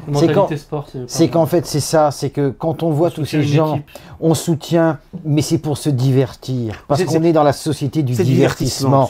C'est pour ça que quand tout à l'heure vous disiez « Oh, mais les gens ne parlaient que de ça », mais c'est un divertissement comme un autre. Comme le sport, voilà. Et après, une fois que le match... Ben voilà, mais une fois que le match de sport est fini, on oublie. Et bien là, maintenant que le phénomène électoral est fini, ça peut être les mêmes. Les gens s'en moquent maintenant. De toute façon, il y a les vacances. Hein. C'est les vacances. Il y a les Jeux Olympiques, il y a tout ça. Ça va être... Maintenant, on est passé à autre chose. Et c'était parfaitement ce que disait Jacques Ellul, en disant à partir du moment où les gens n'ont plus de culture, plus rien, ils vivent dans un éternel présent, et tout ce qui peut se passer, toutes les informations, tous les faits, deviennent vaporeux. Elles sont digérées et finalement on passe à autre chose. Voilà. Regardez, même un scandale, ça dure quelques jours et après on passe à autre chose. Même les pires scandales, quoi. Mais les pires scandales. Si DSK revenait en politique, ça poserait aucun problème aujourd'hui. Il s'est exprimé récemment aux élections. Tout est possible aujourd'hui. Tout est possible. Tout est possible, voilà. Parce qu'il y a un hédonisme, l'important c'est que je vive ma vie. Et comme je dis, pardonnez-moi ma vulgarité, on est dans une société où les gens veulent se remplir les fouilles et se vider les couilles. Bon bah c'est tout. Ça en censurera. Je veux dire, bon il faut le censurer. Ouais, mais c'est comme les urnes et les burnes. C'est ça. Donc globalement, on va tout censurer. On ne peut pas. C'est fini, c'est fini. Donc il n'y a rien à faire. D'ailleurs je m'en vais. Au revoir de l'eau. Oui, on tire d'eau. Donc passons à l'onglet répression si vous le voulez bien, messieurs. Ah ben on voudrait pas normalement. Un onglet abondant. On est obligé. Un onglet à tiroir. Il est alimenté chaque mois de toute façon. Celui-ci, il y a toujours à dire. Ça n'est pas un problème. Par quoi commencer? La dissolution du GUD peut-être? Comme vous voulez, cher ami. Que Pierre Sido s'appelait légalement les trous du GUD. Bon, non. Dites-nous ce qui se passe en matière de répression. Qu'avez-vous retenu? C'est à l'époque où vous étiez fâché. Il y en a 4. Je suis désolé, je peux pas résister, vous m'excuserez, mais bon, il commence à se faire tard et il fait chaud. Mais fondamentalement, Monsieur le directeur. voilà, c'est très important. Donc le GUD a été dissous le 26 juin dernier, c'est-à-dire que faut penser, c'était juste 4 jours avant le premier tour des élections législatives. Et Dramana décide que le GUD, qui n'a absolument rien fait, qui est un mouvement tout à fait pacifique, bon, c'est vrai qu'il y a l'époque des années 70, les rats noirs, etc., ils se bagarraient un peu mais avec la gauche, mais la gauche aussi finalement, bon, mais aujourd'hui il est tout à fait pacifique. Comme mouvement, il n'y a rien à lui reprocher quant au respect des institutions, de la légalité, du droit, etc. Eh bien, il est dissous pour des raisons strictement politiques. Je répète, je l'ai souvent dit, que naguère, lorsque les pouvoirs publics dissolvaient, interdisaient un mouvement, une association, un groupement de faits ou légal, c'est qu'en général, il y avait quand même commis des violences plus ou moins importantes. Par exemple, en 1973, le ministre de l'Intérieur de l'époque, Raymond Marcellin, avait dissous et la Ligue communiste, qui s'est rappelée après Ligue communiste révolutionnaire, et Ordre Renouveau, parce que Ordre Renouveau organisait un meeting contre l'immigration sauvage qui a été attaqué par la Ligue communiste. Il y a eu des échauffourées assez violentes de part et d'autre. Il a dissous les deux mouvements. Ça peut se discuter parce qu'il y a quand même des victimes, Ordre Renouveau et des attaquants, les communistes, mais bon, il y avait quand même des échauffourées de part et d'autre, il a dissous les deux. Bon, lorsque Nicolas Sarkozy, en 2002, alors ministre de l'Intérieur de Jacques Chirac, a dissous le mouvement Unité Radicale parce qu'un de ses sympathisants, Maxime Brunery, avait tiré sur Jacques Chirac, enfin en fait c'est plus un pétard rouillé, etc. Bon, ça pourrait paraître un peu excessif, mais il y avait quand même un semblant de violence avec cet attentat manqué, bon, voilà, même s'il était plutôt un pétard rouillé, mais enfin bon, voilà, je dirais qu'il peut y avoir un semblant de légitimité, si vous voulez. Mais là, ce à quoi on observe depuis plus d'une dizaine d'années, c'est qu'on dissout en masse place des mouvements politiques, des associations, sans aucune raison, uniquement pour des raisons idéologiques, et politiques. C'est hallucinant. Parce que on va défendre le maréchal Pétain, parce que on est contre le grand remplacement, parce que on a une position pas totalement hostile aux puissances de l'Axe ou aux expériences en nationalisme entre-deux-guerres, etc. Ou pour d'autres raisons, ou parce qu'on est jugé homophobe, antisémite, raciste, que sais-je, xénophobe, etc. Enfin, toutes leurs appellations habituelles. Bah, ça suffit haineux, comme ils disent. Ouais. Et donc ça suffit aujourd'hui pour être dissous. Et c'est sans limite. Et ça va toujours plus loin, parce que même un mouvement comme Génération Identitaire, qui est quand même, comment dirais-je, plutôt sionisant, enfin bon, qui avait pris comme avocat Goldanel, etc. Bon, voilà, bah, lui-même a été dissous. Vous voyez, ça suffit même pas finalement. Bon. Et donc, on voit très bien que ça tourne vraiment au délire. Alors, vous avez eu, ces derniers temps, vous avez eu le GUD, de manière scandaleuse, qui a été dissous. Vous avez eu, en Allemagne, le mensuel Compact. Alors, le mensuel Compact, c'est un petit peu à mi-chemin entre Valeurs Actuelles et Causeur. Bon, c'est vraiment un mensuel créé en 2010, qui était à la fois disponible sur abonnement et en kiosque, même si depuis quelques mois déjà, plusieurs distributeurs de journaux, de vente de journaux, l'avaient chassé pour des raisons politiques de leur rayon, mais néanmoins, là il a été dissous purement et simplement, avec perquisition chez les dirigeants, chez les rédacteurs, et tout simplement, c'était un mensuel proche de l'AfD qui luttait contre le grand remplacement, contre l'immigration massive, qui était un mouvement, disons, alors, si on devait le définir, un mensuel de droite patriotique, populiste, mais sans plus, ou un peu comme Paulette Minute, quoi, voilà. Si je vais le définir, je dirais que c'est un mi-chemin entre Minute, Valeurs Actuelles, voilà, c'est tout, pas plus. Pas plus. Ah, tout à fait, pas du tout. Je veux dire, c'est Rivarol à côté, c'est de la nitroglycérine, quoi. Voilà, bon. Donc, eh bien, en l'occurrence, eh bien, voilà. Et donc, Compact, finalement, ils ont réussi à le dissoudre. Donc, il y a eu ça. Là, j'ai appris aujourd'hui, au moment s'exprime, que l'Arcom a supprimé l'accès à la TNT de C8, la chaîne où sévit Cyril Hanouna. Bon, Cyril Hanouna, c'est considéré déjà comme trop sulfureux. Vous vous rendez compte? C'est Cyril Hanouna. Donc, notre ami disait Zemmour, vous voyez, mais Cyril Hanouna aussi. Pourtant, c'est quand même pas, que je sache, c'est pas Goebbels. Voilà. Il aurait du mal d'ailleurs. Bon, voilà. Donc, on peut pas être 10% de Goebbels, je pense. Non. Donc, vous voyez, alors que pourtant, Boris le l'a dit, qu'aujourd'hui Hitler, c'est le minimum. Bon, mais. Je cite simplement.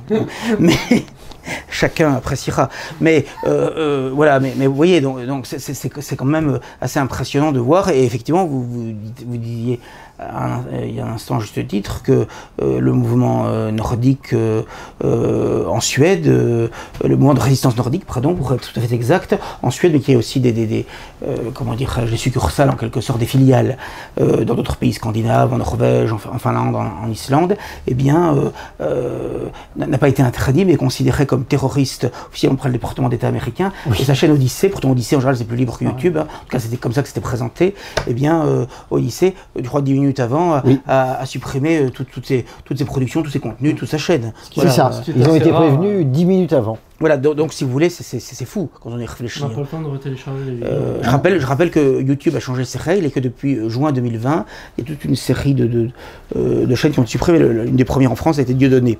En juin 2020, après, il y a eu Soral avec Égalité et Réconciliation. Nous, quelques mois plus tard, en décembre, on a eu la chaîne Rivarol. C'était un cadeau de Noël, voilà, quelques jours avant la Nativité. Et puis, ça n'a pas arrêté depuis, finalement. Hein. Donc, on voit très bien que, de plus en plus, ça s'aggrave. Et je ne vois pas comment et pourquoi ça ne continuera pas à s'aggraver. Parce que la répression appelle la répression, la censure appelle la censure, nourrit la censure, et par conséquent, je le vois pas, et je le vois même au niveau des décisions de justice, qui sont de plus en plus catastrophiques. Le moindre petit propos un peu limite n'est plus supporté. En fait. C'est-à-dire que même, moi, il y avait des propos que je tenais il y a encore quelques années qui ne faisaient l'objet d'aucune poursuite, et a fortiori d'aucune condamnation. Et aujourd'hui, les mêmes propos, lorsqu'ils sont réitérés, lorsqu'ils sont proches de ce que j'avais dit, eh bien, ça amène des condamnations et assez fortes. La dernière condamnation en date, moi j'en ai quand même pour 43 000 € d'amende de dommages et intérêts. Vous avez des maisons en province, des petites maisons avec chauffage central, avec jardin, pour ce prix-là, et même parfois moins que ce prix-là, qui sont tout à fait coquette et tout à fait sympathique, voilà. Donc c'est quand même considérable finalement. Hein. Bon, donc là il y a une volonté d'étouffement dont nous sommes déjà victimes déjà depuis 2 ans et demi, depuis qu'on nous a supprimé l'agrément de la commission paritaire, ce qui à la fois augmente nos charges et diminue nos recettes, puisqu'il y a un triplement des tarifs postaux, une augmentation de la TVA et en plus, on nous persécute en kiosque, donc on nous trouve plus difficilement. Donc ça fait à la fois diminution des recettes, augmentation des charges. C'est sûr que c'est pas un équilibre économique qui peut fonctionner durablement. Et donc on voit très bien que c'est une volonté de nous asphyxier, mais s'ils n'y arrivent pas par ce moyen-là, ils ne sont pas parvenus à ce jour encore, ils passeront très certainement à une méthode plus forte, qui est l'interdiction du titre pur et simple. Moi je pense qu'elle nous pend au nez. Il y a eu compact en Allemagne, il n'y a aucune raison que ça n'arrive pas en France, même si c'est vrai qu'en Allemagne, ils sont toujours plus en pointe depuis 1945 dans la répression. Mais enfin, la France tend de plus en plus à y ressembler, même si ça n'est pas encore à ce point, Dieu merci, mais ça y ressemble de plus en plus. Mais moi je pense qu'il ne faut faire aucune concession, parce que vous voyez, quand vous voyez Génération Identitaire, quand vous voyez des journaux plus pondérés, plus à gauche que nous, si j'ose dire, moins radicaux que nous, qui sont également censurés, interdits, persécutés, il n'y a aucune raison de faire des concessions. Hein. Autant, me semble-t-il, marcher droit et ne rien céder sur le fond. Et je crois que c'est quand même une exception française qu'il faut essayer de tenir le plus longtemps possible. C'est le minimum, même s'il ne faut pas être suicidaire non plus. Non, aidez-nous autant que vous le pouvez, d'ailleurs par vos abonnements, riverol.com, par vos dons, par vos abonnements, si vous le souhaitez, pour garder une presse libre. Vous savez, c'est une exception Riverol, parce que, presque mondiale, parce que j'interrogeais des gens qui voyagent beaucoup, d'autres nationalités. Est-ce qu'il y a l'équivalent de Riverol en Italie, en Allemagne, en Espagne, au Portugal, en Amérique, tout ça? Et on me disait non, il y a des journaux où il y a certains points de Riverol commun, tout ça, mais un journal aussi radical dans tous les domaines, et aussi complet, et en plus aussi ancien, il n'y a pas. Alors s'il y a, comme le disent, mais pour l'instant, je n'ai pas trouvé. Hein. C'est vrai qu'il a une histoire, oui, avec en plus, depuis quand même, depuis 1951, c'est pas rien quand même. Hein. Et oui, des plumes comme François Brion, enfin plein de gens connus qui Bien sont sûr. passés par là. Peut-être un mot tout de même, ami Renoir, sur toutes ces dissolutions. Nous parlions du GUD, du mouvement nordique, etc. En fait, moi, il est évident que la répression va continuer à s'aggraver, puisque quand on observe l'histoire, j'essaie toujours de juger par rapport à l'histoire, quand en 1881, ils ont voté la loi sur la liberté de la presse. C'était à une époque où on disait que les mots généraux pouvaient être prononcés. Je m'explique. Vous ne pouviez pas dire, par exemple, allez incendier l'église Saint-Médard qui est ici à Paris ou dans telle ville. Mais vous pouviez dire, incendions les églises catholiques. C'était parce que c'était considéré comme un simple cri de guerre, c'était pas un ordre. On ne pouvait pas dire allez molester Monsieur Rothschild qui habite là, mais on pouvait dire mort aux Juifs. C'était considéré comme de simples mots, de simples cris de guerre qui, on ne les cautionnait pas, la République ne les cautionnait pas, mais elle disait, voilà, c'est la liberté d'expression, vous avez le droit de manifester votre haine contre les catholiques, contre les protestants, contre les judéo-maçons, contre les juifs, etc., du moment que vous n'attaquez pas quelqu'un soit par des menaces de mort, soit par l'injure, soit par la diffamation. Quand on dit tout le monde, c'est trop général, alors... Voilà, et c'était toujours ça, c'était oui, mais c'est un cri de guerre. Il a écrit mort aux juifs, oui, c'est un cri de guerre, il n'aime pas les juifs, il peut dire qu'il n'aime pas les juifs. Or, le changement radical qu'il y a eu, et notamment après la Seconde Guerre mondiale, c'est de dire que un discours peut tuer, peut amener au meurtre. Et je ne le répéterai pas encore ce soir, mais je dirais juste, c'est venu avec le cas Streicher à Nuremberg, l'antisémite Streicher, qui a été condamné à mort pour ses articles. Il n'avait participé à rien d'autre. Il n'était qu'un éditeur privé. Le Sturmer n'était même pas un journal considéré dans le groupe des journaux nationaux-socialistes. C'était un éditeur purement privé. À la fin de la guerre, il se retrouve à Nuremberg avec des ministres, avec des généraux, etc., des maréchaux, et il est condamné à mort parce qu'on lui dit « Vous avez prêché la haine pendant 20 ans et c'est à cause de ça qu'il y a eu 6 millions de juifs qui ont été exterminés. » Et ce précédent a été posé. Alors il y a toujours une inertie dans les sociétés. C'est que sur le moment, c'est resté à Nuremberg, mais ça devait arriver. Et aujourd'hui, ça arrive. On considère que un discours est, en lui-même, peut être un appel au meurtre et peut générer un meurtre. Un discours est criminogène. Et surtout, ça va beaucoup plus loin parce qu'on nous dit que même si vous dites des vérités, c'est la façon dont vous les exprimez qui est condamnable. Parce que c'est vous. parce qu'on sait quelles sont vos idées, etc. Et donc, on arrive à un point aujourd'hui où on nous dit, voilà, ce que vous dites là, moi, juge, j'estime que ça peut susciter la haine. Or, la haine, on sait où ça a mené. Donc, je vous condamne. Et voilà pourquoi on arrive, on a enclenché, on a fait démarrer une machine infernale en 1945, mais ça, les gens ne l'ont pas vu en 1945. Ah si, il y a Marchandeau en 39 déjà. Oui, mais justement, il y a eu en 39, c'était dans une époque très très spéciale. Et encore, normalement, on pouvait continuer à dire, il fallait vraiment, pour être condamné selon le décret Marchandeau, vraiment aller très très loin. Mais maintenant, aujourd'hui, voilà, on arrive à une répression où, eh bien, on veut purifier la société de tout propos politiquement incorrect. Et en plus, l'idée selon laquelle, effectivement, c'est ce qu'on dit toujours devant les tribunaux, l'idée selon laquelle des propos émaneraient des actes, découleraient des actes d'un certain nombre de propos, c'est très contestable, parce qu'en réalité, quand vous voyez par exemple les attentats, en général, les gens ne les annoncent pas, les attentats. Il y a une revendication au moment où ils sont faits, ou après éventuellement, mais jamais avant en général. Les gens qui... un médecin me disait, qui avait été amené à... un médecin légiste, voir le corps de beaucoup de gens suicidés. Et en général, les gens qui se suicident ne l'annoncent pas avant.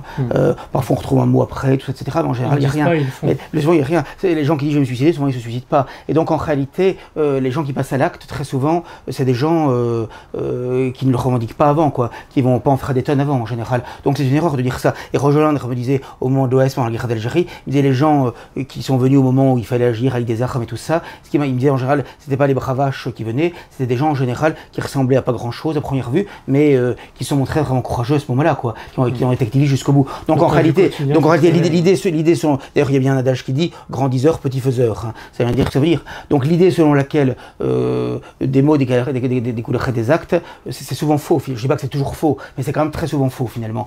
C'est faux dans les violences contre soi-même, contre les personnes, contre les biens, contre les personnes.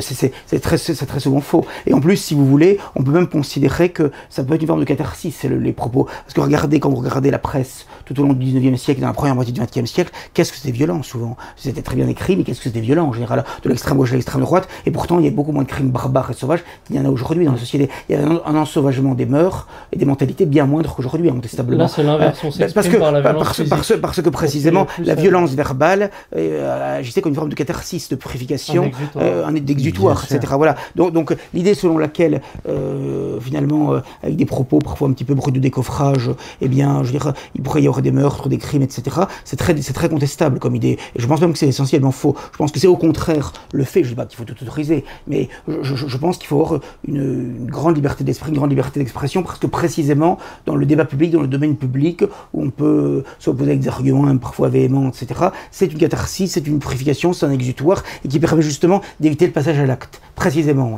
très souvent. Et donc, des sociétés où on ne peut plus rien dire, où on étouffe complètement, c'est là où précisément, parce qu'on ne peut plus rien dire, qu'on ne peut plus rien faire, eh bien, il peut y avoir parfois des passages à l'acte. Par conséquent, je crois que la société qu'on nous prépare, au contraire, elle sera de plus en plus violente dans les actes. Et d'ailleurs, je dois dire qu'aujourd'hui, on condamne beaucoup plus, proportionnellement j'entends, hein, on condamne beaucoup plus les propos que les actes, finalement. Quand vous regardez, finalement, enfin, je vois Boris Lelay, qui n'a commis aucun acte répréhensible, aucun délit, aucun crime. Je crois qu'il doit être à 12 ou 13 ans de prison ferme cumulée, alors qu'il n'a jamais commis le moindre délit. Il n'a jamais brûlé un bâtiment, il n'a jamais pris une personne physiquement, etc. Bon. Alors qu'un migrant qui surligne des gens s'en sort mieux. Des gens même pour des viols, des agressions sexuelles, c'est des peines en général bien plus faibles, très souvent. Quand j'étais en prison à Valenciennes, il y avait une jeune femme qui m'avait écrit, qui avait été victime d'un viol, et elle m'avait dit, moi je vous connais pas, elle avait appris mon existence, je sais plus trop comment, et elle m'avait dit, voilà, moi j'ai été victime d'un viol, et le gars n'a même pas fait de prison. Et elle me disait, quand je sais que vous êtes en prison, je suis complètement écœuré. Elle n'était pas révisionniste ni rien, elle n'y connaissait rien. Mais voilà, et elle m'avait expliqué toute son affaire. Et c'est vrai que c'était très très émouvant. Elle disait cela. Et ce qui est en effet complètement fou, c'est quand on vous dit, par exemple, ce sont les mots qui amènent les actes, c'est pas vrai. Si vous regardez les courbes des actes anti-juifs en France, elles suivent toujours ce qui se passe au Moyen-Orient. Ce n'est pas les discours anti-juifs qui suscite ces actes, c'est ce qui se passe au Moyen-Orient. Dès qu'il y a des intifadas, dès qu'il y a des choses comme ça, il y a une augmentation de la violence. Et puis il faudra distinguer les signalements des actes, hein, parce qu'il y a un signalement, parce que ce qu'on nous présente toujours comme des actes, ce sont des signalements. Donc les signalements, ils peuvent être vrais, ils peuvent être faux, hein, je veux dire, voilà. Donc ce sont des signalements, donc il faut faire très attention. Oui, hein. oui, bien sûr. Voilà. Mais quand bien même, je veux dire, on voit bien, ce n'est pas les discours d'ailleurs à Nuremberg, lorsqu'ils avaient dit à Streicher, vous avez appelé à la haine et c'est pour ça que les gens ont massacré donc X millions de juifs, il a dit, mais si on avait appelé à la haine pendant 20 ans, normalement, à chaque parution du Stürmer, il y aurait dû y avoir des pogroms en Allemagne. Or, il n'y en a jamais eu. Il y en a jamais. Et j'avais repris cet argument devant le tribunal de Coutances. J'avais dit, vous dites que mes discours suscitent la haine, mais ça fait quand même depuis près de 30 ans que je fais du révisionnisme. Il n'y a jamais eu une agression où l'agresseur s'est revendiqué de ce que j'avais écrit. Et c'est vrai pour Rivarol aussi. Et c'est vrai pour Rivarol. C'est vrai, absolument. On n'a jamais vu des non. gens qui ont dit on a massacré, ou on a agressé, ou on a tagué parce que on a eu les conseils où on a compris que Vincent Renoir ou Jérôme Bourbon nous le demandaient. Surtout qu'on est pacifique. Hein. Moi, de ma vie, j'ai jamais donné un seul coup de poing. Je ne connais que le coup de fourchette. Vous le connaissez si bien. Ça, je connais bien. Et voilà, non mais c'est vrai, et c'est pour ça que, alors donc les juges sont obligés, moi je me rappelle à Coutances, c'était tellement évident que mes propos ne généraient rien du tout, que les juges ont dit que mes propos étaient susceptibles de provoquer la violence parmi les éléments fragiles de la population. Qu'est-ce que vous voulez faire face à cela? Si on commence à vous dire ah ben oui, mais vous comprenez, vous pouvez influencer des éléments fragiles de la population, ben moi je suis désolé. Alors, disons à n'importe quelle jeune fille qui sort le soir, ah mais non, vous devez rentrer chez vous, mademoiselle, parce que vous pouvez influencer un malade mental qui va vouloir vous agresser. Mais oui, mais c'est le malade mental à ce moment-là qu'il faut traiter, c'est pas la demoiselle. Je veux dire, et c'est ça le problème, c'est qu'on arrive dans des choses complètement folles. Vos discours sont susceptibles de faire naître la haine. Voilà. Avec ça, on pourrait dire, moi, pendant ma garde à vue, c'est ce qu'on m'a dit, quoi. Les policiers, ils m'ont dit, effectivement, mais ne pensez pas que vos propos, des gens simples d'esprit, voilà. Et ils sont revenus sans cesse là-dessus, quoi. Ouais. Ben voilà. Même moi, j'ai été condamné pour des petits propos commentaires sur démocratie participative. Ça doit remonter à 2018 et cette musique a été jouée pendant un bon nombre de temps. Donc voilà, c'est ça. Hein. En fait, la violence aujourd'hui est peut-être plus physique. Il n'y a pas la torture ou des choses comme ça, mais elle est sociale. Ce sont des condamnations qui coûtent très cher, voire psychiques aussi. On fatigue bien sûr. l'individu. Ah bah c'est pour ça joue sur l'espérance de vie. Moi j'ai pris 20 ans, puis j'ai pris 30 kilos en 5 ans. C'est le stress, ça. Ben non, c'est quand même stressant. Ma femme ne croit pas, mais c'est le stress. Non, mais oui, c'est quand même stressant. Il faut savoir ce que c'est. Elle croit que c'est selon le coup de fourchette. Dans l'onglet répression, il manque quand même un petit élément. On va finir par parler de vous un petit peu, puisque vous aviez des nouveaux sur un dossier écossais de 55 pages envoyé à la France. Oui, c'est le contraire, mais mais je vous en prie, il n'y a aucun problème. C'est la fin. Ah oui, alors là, on est encore. J'innove encore au niveau européen, enfin, c'est pas moi, mais les autorités françaises. Bon, elles ont réussi à me faire extrader d'Écosse, de Grande-Bretagne, mais où mes adversaires pensaient que je serais mis en prison immédiatement, j'y suis pas allé. Pourquoi? Parce que tout simplement, quand vous êtes extradé pour un délit, on ne peut pas, quand vous arrivez dans le pays, dire « Ah oui, mais vous avez commis d'autres délits pour lesquels vous avez déjà été condamné, donc venez par là, venez un peu en prison. » Non, si vous avez été extradé pour un délit, vous ne pouvez être jugé que pour ce délit-là. Et c'est une fois que vous avez été jugé, condamné, et que vous avez purgé votre peine, que l'État doit vous laisser 45 jours pour vous partir, et au bout de 45 jours, il peut vous repoursuivre pour les délits pour lesquels vous avez été condamné avant votre extradition. Donc moi, ayant été condamné 3 fois pendant que j'étais en Angleterre, comme j'ai été extradé que pour des vidéos que j'ai réalisées pendant que j'étais en Angleterre, la France, pour l'instant, ne peut pas dire « Ah oui, mais vous avez déjà 3 condamnations, là. Vous devez les purger. » Non. Seulement, il y a une exception, ce qu'on appelle l'extension de remise. C'est-à-dire qu'on peut demander à un pays « Extradez-le pour tel délit » et une fois qu'il est extradé, on va demander au pays qu'il a extradé « Acceptez-vous qu'il purge ses peines pour lesquelles il a été condamné pendant qu'il était chez vous ?» Et si le pays dit « Oui », à ce moment-là, on peut vous dire « Ah, venez par là, vous pouvez purger ces peines parce que le pays qui vous a extradé l'autorise. » Ça, c'est ce qu'on appelle l'extension de remise, c'est toujours fait pour des crimes de sang, des trafics d'armes, du trafic d'êtres humains, de la fraude fiscale à très très haut niveau, etc. Eh bien, la France a rédigé un dossier de 55 pages qu'elle a envoyé aux autorités écossaises pour leur demander est-ce que Vincent Renoir, vous n'autoriseriez pas à ce qu'il purge ses peines pour les peines qu'on lui a infligées pendant qu'il était chez vous. Et la juge qui nous a informé ça, moi et mon avocat, a dit c'est une première que l'on demande une extension de remise pour un délit de presse. Parce que déjà, il n'y en a pas beaucoup de délits de presse, mais en plus, normalement, c'est jamais, puisque c'est vraiment rien.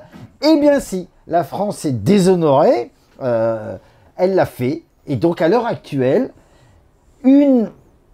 ça se prépare en Écosse, il va y avoir un procès où l'Écosse va devoir décider si oui ou non elle dit oui à la France, et donc ça permettrait aux autorités françaises de me cravater et me dire vous avez encore 15 ou 17 mois, je ne sais plus, de prison à effectuer. Voilà, donc c'est ce qui se passe à l'heure actuelle. Mais il y aura toujours possibilité de faire opposition quand même. Bien sûr. Alors en fait, c'est un peu théorique parce que, voilà, comme j'ai été condamné en absence ou que j'ai encore une possibilité de faire cassation, on pourra encore reculer si vous voulez. Donc c'est ça. Mais n'empêche qu'il y a cette volonté affichée de dire faites-le taire. Voilà. Alors que l'action de remise, c'est exceptionnel, quoi. C'est très rare. Mais c'est exceptionnel. C'est pour des crimes très graves. Et là, c'est pour ça que la juge nous a dit, on ne sait pas du tout ce qui va se passer. C'est complètement nouveau. C'est la première fois. C'est risque de persuader que vous seriez incarcéré dès votre retour, votre extradition en France, quoi. Voilà. Et donc ils n'ont pas supporté un certain nombre d'associations. Voilà. Là, je pense qu'ils ont dû l'avoir mauvaise. Et elles ont le bras long, si j'ose dire, ces associations. Je veux dire, voilà, nous on a le bras long autrement, mais. Ça, je comprends aussi. Dieudonné, lui, c'est à l'époque du mur aussi, où ils ont fait changer un petit peu la loi. Donc là, il faudrait presque qu'ils donnent un petit coup de neuf, quoi, pour... Ben oui, c'est ça. Toutes les nouvelles lois, la loi Avia, etc., vous remarquerez que c'est toujours pour faciliter la répression. C'est toujours ça. Et on va dans un monde qui va être hyper répressif. Ce que l'on veut, c'est que les gens ne pensent plus par eux-mêmes. Parce qu'on nous dit souvent, oh mais la liberté de penser, vous l'avez toujours, mais vous n'avez pas le droit de dire. Mais oui, mais quand un message ne peut plus passer, tous ceux qui devaient recevoir ce message pour en prendre connaissance ne peuvent plus le recevoir, donc ils ne peuvent plus penser comme ils veulent. Donc quand on nous dit « ouais, mais c'est la liberté d'expression qui est limitée, mais pas la liberté de penser », c'est totalement hypocrite. Et on veut que les gens ne pensent plus. Et on y arrive d'ailleurs par d'autres biais. Très bien, monsieur. Merci à vous. On vous remercie. Nous recommandons aux internautes donc, de continuer de suivre nos chaînes et également l'hebdomadaire Rivarolien. Nous avons donc bien parlé des élections législatives de la société spectacle dont elle s'entourait, avec un petit peu de Guy Debord finalement. C'est ça. Voilà, le statu quo qui a été conservé, les échecs de la droite nationale qui se réunit de plus en plus et qui n'arrive toujours pas aux manettes, et également de la répression, avec un petit peu cette contextualisation 1945, post-45, pour voir un petit peu dans quel monde nous vivons, même si en 80 ans le pays a bien changé, les jalons étaient posés à ce moment-là. Ça nous permet de comprendre les choses. Voilà. J'ai essayé de synthétiser un petit peu ce que vous avez dit. Très bien. Peut-être un mot de conclusion, monsieur le directeur. D'abord, je souhaite de bonnes vacances pour ceux qui en prennent à tous nos auditeurs et nos spectateurs, et je leur donne rendez-vous à la rentrée, si Dieu veut. En principe, on a un dernier numéro de 20 pages là, qui paraît le 31 juillet, et qui sera disponible pendant 5 semaines en kiosque et sur abonnement. Enfin, en tout cas, les kiosques et les supermarchés qui nous acceptent encore, qui sont de moins en moins nombreux. N'hésitez pas à nous demander la liste, la liste. On fait attention parce qu'il y a des ennemis aussi qui pas de Schindler. Il y a des ennemis aussi qui voudraient l'avoir. Donc disons, vous pouvez nous demander la commune où vous habitez. On vous dira si Rivarol est disponible dans cette commune, ou sinon vous pouvez vous abonner. Vous pouvez le recevoir en PDF, en version papier. Tout est sur rivarol.com, notre site rivarol.com. Je vous souhaite un très bel été. Et on redémarre début septembre pour une nouvelle année qui s'annonce également chaude et palpitante. Bon courage à tous et haut les cœurs. Merci, au revoir.